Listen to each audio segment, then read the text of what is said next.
에스모글루의 이 연구는 사실은 제가 한 20몇 년 전에 이제 처음 접했는데요. 그때 이제 미국에서 유학을 하고 있을 때인데, 그때 에스모글루가 이제 MIT인가요? 근데 이제 제가 공부했던 학교랑 가까워가지고, 이렇게 막 불러서 얘기도 듣고, 그러면서 그때 대학원생들 사이에서 굉장히 큰 화제가 됐습니다. 그래서, 이거 굉장히 참신한 생각이다.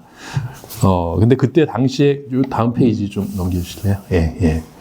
그때 당시에 이제 그 주요 이슈가 뭐였냐면은, 이제 어느 나라는 왜 잘 살고 어느 나라는 못 사느냐, 여기에 대해서, 많이 그때 또 이렇게 학생들이 이렇게 관심을 가졌던 이 이론이 제프리 삭스의 기후와 지리적 요인이 중요하다. 그래서 제프리 삭스는, 온대지방, 그리고 이제 물가에 있는 나라들이 공통적으로 잘 살지 않느냐. 그래서 기후와 지리가 제일 중요하다.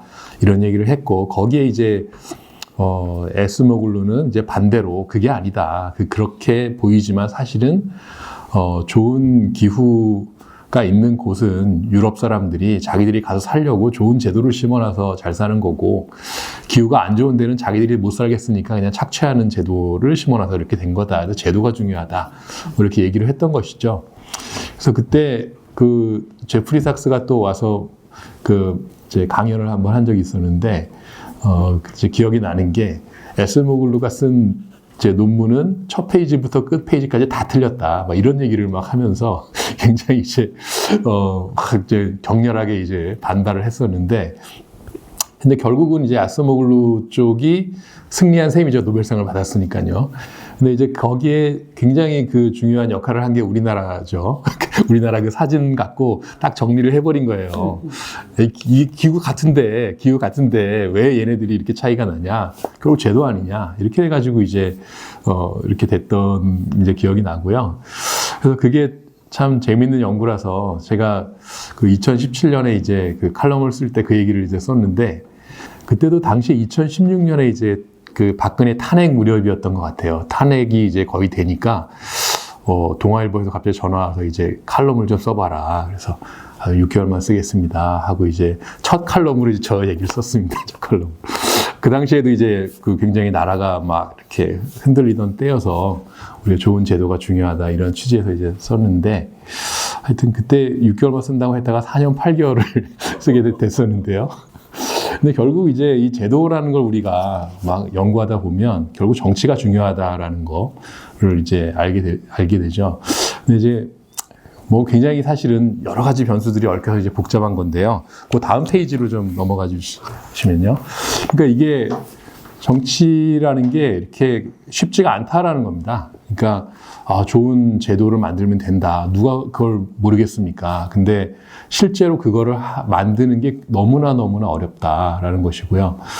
실제로는 착취적 제도로 가는 경우가 굉장히 많다라는 것이죠. 착취적 제도라는 거는 결국 이제 한쪽에 있는 거를 다른 쪽으로 가져오는 거. 그러니까 메이킹보다는 테이킹을 하는 건데요. 이게 사실은 대부분의 경우에 이게 쉽습니다. 그러니까 뭔가 새로 같이 이렇게 협력해서 뭘 만드는 것보다 남의 걸 힘으로 뺏는 것이 어느 나라에서든 그게 더 이제 쉽고, 또 그쪽으로 가려는 어떤 힘이 계속 작용을 한다는 것이죠. 그래서 이게 생각보다 어렵다라는 것이고요. 그래서 뭐 이제 뭐 좁은 회랑이나 뭐 이런 얘기가 나온 게 아닌가 하는 생각이 들고요. 그래서 어려운 이유 중에 제일 큰 게 역시 기득권이죠. 포용적 제도를 선택할 경우에 이제 기득권이 훼손되는 경우, 뭐 그다음 손해를 보는 경우, 그런 집단들이 격렬하게 반대를 하게 되는데, 이거를 잘 다룰 수 있느냐, 이게 굉장히 중요한 거, 이게 바로 관건이 되는 것이죠.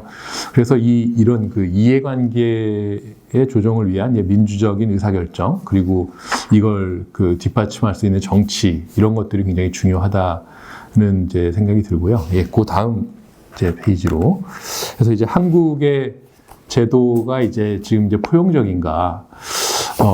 그러니까 이제 과거에는 포용적일 수도 있었을 것 같은데요. 근데 지금은 포용성이 매우 떨어졌다 이렇게 볼 수가 있죠. 여러 가지 지표들, 이동성이나 뭐 불평등, 불균형 등등을 보면 이게 포용성이 저하됐다라고 우리가 이제 다 평가할 수 있고요.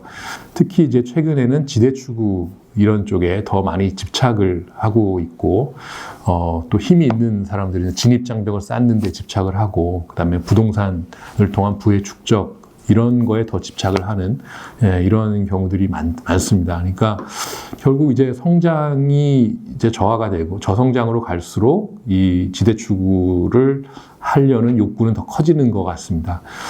그래서 이제 이 과거의 포용적이었던 제도가 이제 착취적으로 이제 자꾸 이제 변질이 되는데, 예를 들어서 부동산 개발 같은 경우에 이게 이익을 사유화하고 비용은 사회화하는 그런 제도들이 자꾸 이렇게 만들어집니다. 알게 모르게.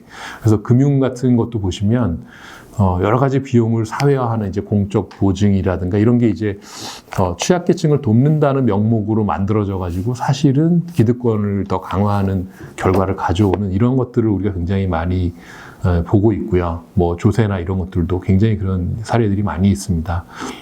그래서 포용성이 이제 떨어지고 있고, 이 상황에서 이제 앞으로 나가야 되는데 기득권들이 막 얽혀 있으니까 나가지도 못하는 이런 상황이 되고, 이것이 어떤 이제 저성장과 불평등의 함정을 이제 가져오는 게 아닌가. 그래서 현재 우리나라가 이제 그런 상태에 있을 가능성이 매우 높다 이렇게 좀 보여지고요.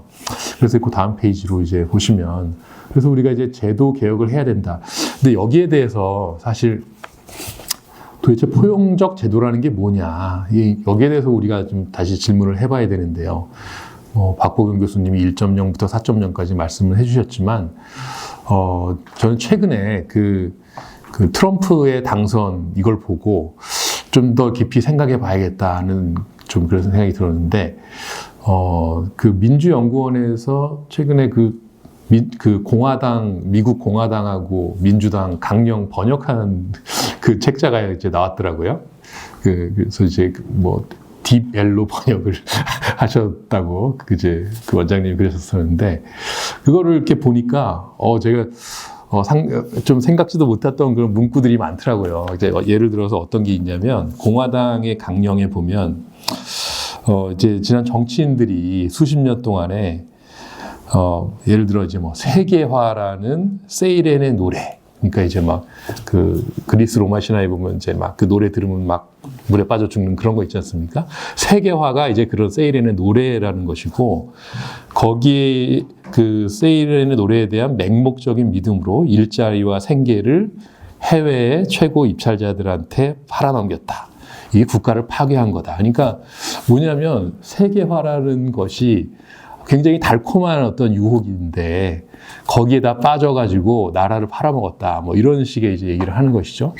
근데 이 세계화를 추진한 게 누구냐면 클린턴 이때부터가 사실은 이제 본격적으로 된 거죠. 그래서 미국의 민주당이 사실은 그 세계화의 추진에 굉장히 이제 기여를 했던 것이 사실이고, 또 미국 민주당의 이제 어떤 정책들이라는 것들이 세계화를 이렇게 뭐 계속 서포트하면서 대신에 이제 세금 걷어가지고 재분배라든가 이런 쪽은 이제 좀 더 강화를 하자, 이런 접근을 했는데, 이런 접근이 미국의 노동자들한테 안 먹히는구나라는 생각을 하게 됐습니다. 그러니까 미국의 노동자들이 우리를 복지 대상자로 보는 거는 싫다. 나는 나의 존엄한 어떤 나의 일자리가 중요하고, 그 일자리를 가져다 주는 사람을 찍겠다라는 이제 생각을 한 게 아닌가라는 생각이 들고요. 그게 사실은 어떻게 보면 역설적으로 그게 포용적 성장에 가까운 것일 수도 있지 않는가라는 생각이 좀 들었습니다. 그러니까 내가 어떤 글로벌 대기업들이 세계화를 통해서 전 세계에서 벌어들인 돈을 뭐 복지를 통해서 이렇게 받는 게, 그게 포용이냐, 아니면 내가 어떤 부가가치 창출에 참여해서 나의 노동을 통해서 나의 소득을 만들어내는 게 그게 포용이냐. 근데 이제 아스모글루의 그 책을 보면 내가 열심히 하면 잘 살 수 있다. 그런 게 사실 그게 포용이거든요. 그러니까 이제 트럼프와 같은 좀 이런 어떤 극단적으로 이렇게 보이는 그런 것들이 사실은 그게 성공했던 거의 근저에는 이 노동자들의 어떤 그 박탈감, 내가 배제가 되고 있다. 그러니까 우리가 포용의 반대를 뭐 착취라고 여기 돼 있지만 extractive죠, 사실은. 착취랑 약간은 이 어감은 다른데요. 그러니까 이제 배제적인 거, 배제적인 성장, 그러니까 포용적인 성장. 그러니까 내가 부가가치 창출해서 배제되고 그냥 떡고물이나 먹어라. 이게 아니라 내가 참여를 하고 싶다. 이게 사실은 포용이거든요. 그러니까 포용이라는 것도 사실은 말이 약간 애매한 거. 뭐 힘 있는 사람이 약자를 끌어안아주는 걸 우리가 포용이라고 생각하는데 영어로 inclusive거든요. 들어가는 거거든요. 그러니까 우리가 이제 포용이라고 번역은 하지만 그 미국의 inclusive 그 영어의 어감은 조금 그게 다르다. 우리가 시해하고 이렇게 안아주는 그런 게 아니라 내가 참여하는 약간 그런 어감이 더 있다라는 생각이 들고요. 그래서 이런 하여튼 그 트럼프의 이제 그 당선 이런 걸 보면서 우리가 포용적 성장 내지는 포용적 제도라는 것도 좀 더 이제 업그레이드를 할 필요가 있다라는 생각이 들고요.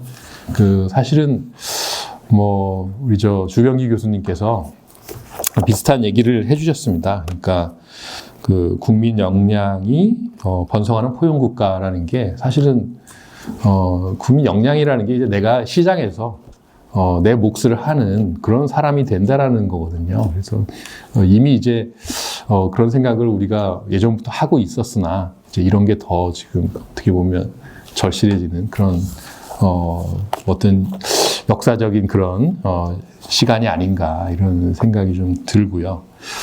그래서 이런 포용성을 높이기 위한 제도 개혁이 필요하다. 일단 기본적인 거는 혁신 차단 행위를 막아야 된다. 혁신 차단 행위라는 거지. 강경훈 교수님께서 얘기해 주신 것처럼 대기업이 다 기술 탈취해버리고 이런 게 다 혁신 차단이거든요. 해봐야 뺏기니까 내가 할 인센티브가 없어지는 거잖아요. 그래서 혁신 차단 행위를 방지해서 누구든 혁신에 도전할 수 있어야 된다. 그러려면 혁신에 도전했을 때 과실이 내 거가 돼야 된다는 생각을 할 수 있어야 되는 거거든요. 그게 이제 포용적이다라는 생각이 들고요. 그 다음에 지대추구 행위를 억제해야 된다. 이거 남의 거 뺏는 거. 예, 이게 뭐, 특히 이제 주병기 교수님 얘기하신 것 같은 어떤 공권력의 암시장, 내지는 뭐 지대추구 행위, 구조적 담합, 뭐 이런 것들이 다 지대추구 뭐 이제 여기에 해당되는 것들인데, 그래서 뭐 부동산과 금융 중심, 그러니까 빚내서 집 사라 중심의 정책 기조, 이게 이제 2014년 이후에 지금까지 계속되고 있는 것인데요. 이게 사실은 지대추구를 장려함으로써 경제를 굴리는 뭐 이런 것들인데 이게 한계에 도달했다라는 것이죠. 그래서 이 어떤 여기서 또 전환을 해야 되는 것이고요. 그 다음에 이제 이해관계 조정, 환경 변화에 적응할 역량을 강화하는 거. 그다음에 안전망도 물론 필요하고요. 예, 이걸 이제 다 합쳐서 정의로운 전환이라고 우리가 얘기를 이제 할 수가 있는 건데요. 예, 이거를 할 수 있는 어떤 정부의 리더십이 필요하고 정부의 역할도 중요한데요. 근데 여기서 이제 중요한 게 저는 아까 다들 좁은 회랑 얘기를 많이 하셨는데 저는 이제 그 황금의 삼각형 이거를 좀 얘기를 할 필요가 있다는 생각이 들고요. 국가와 시장과 시민사회. 이게 이제 뭐 여러 학자들이 얘기했는데, 이제 최근에는 이제 필립 아기온이라고 민주주의 성장에서 유명한 분이 이분이 굉장히 많이 강조를 하고 있습니다. 아기온도 사실은 이제 아스모글러와 같이 페이퍼를 써서 어떤 경로 전환 이런 것들을 많이 이제 강조를 한 바가 있는데요. 이 국가와 시장과 시민사회 황금의 삼각형이라는 것이 이제 왜 중요하냐면, 사실 국가와 시장이 결탁을 할 수가 있습니다. 그래서 국가가 뭐 우리나라 과거에 많이 했잖아요. 그렇죠. 대기업하고 결탁을 해가지고 서로 이렇게 뭐 부패도 하면서 또 키워주기도 하고 이렇게 되는 거. 그 다음에 국가가 시민사회랑도 결탁을 할 수가 있고요. 시장이 시민사회랑도 결탁을 할 수가 있어요. 아까 언론 뭐 얘기하셨잖아요. 그 언론을 건설사가 소유하는 거는 시민사회 영역에 시장이 막 들어와가지고 시장이 시민사회를 지배하는. 그러니까 이 시장과 시민사회의 결탁이 일어나는 거고요. 그럼 어느 두 개가 결탁을 하면 나머지 하나가 그걸 견제를 해줘야 되는 거죠. 그죠? 그래서 시장이 시민사회를 먹으면 그럼 국가가 나서서 이거를 견제를 해줘야 되는 거고, 그 다음에 국가랑 시장이 결탁을 하면 시민사회가 나서서 이걸 또 견제를 해줘야 되는 거고, 그렇게 함으로써 이 삼각형의 균형을 이루어야지만 어떤 이제 포용적 제도라는 것도 가능하고, 이제 지속적인 성장도 가능하다, 이런 생각이 들고요. 그래서 지금 뭐 우리나라에서는 지금 이 균형 자체가 지금 깨져 있는 것이죠. 어떻게 보면 지금 현재 정부라는 거는 이제 국가가 시장과 결탁을 해서 시민사회를 좀 억압하는 약간 이제 그런 모습들도 많이 보였고, 나아가서 이제는 국가가 나머지를 다 뭐 이렇게 군대를 이용해서 통치하겠다, 여기까지 지금 간 상태라서 완전히 균형이 지금 이제 상실이 돼 있는데, 이것부터 바로 세우고 그다음에 우리가 제도 개혁을 추진해야 된다라는 생각이 들고요. 이걸 통해서 이제 지속 가능한 성장 궤도로 가야 된다. 뭐 이런 생각입니다. 예, 그럼 뭐 제 말씀은 이 정도 하겠습니다. 고맙습니다. 예, 감사합니다.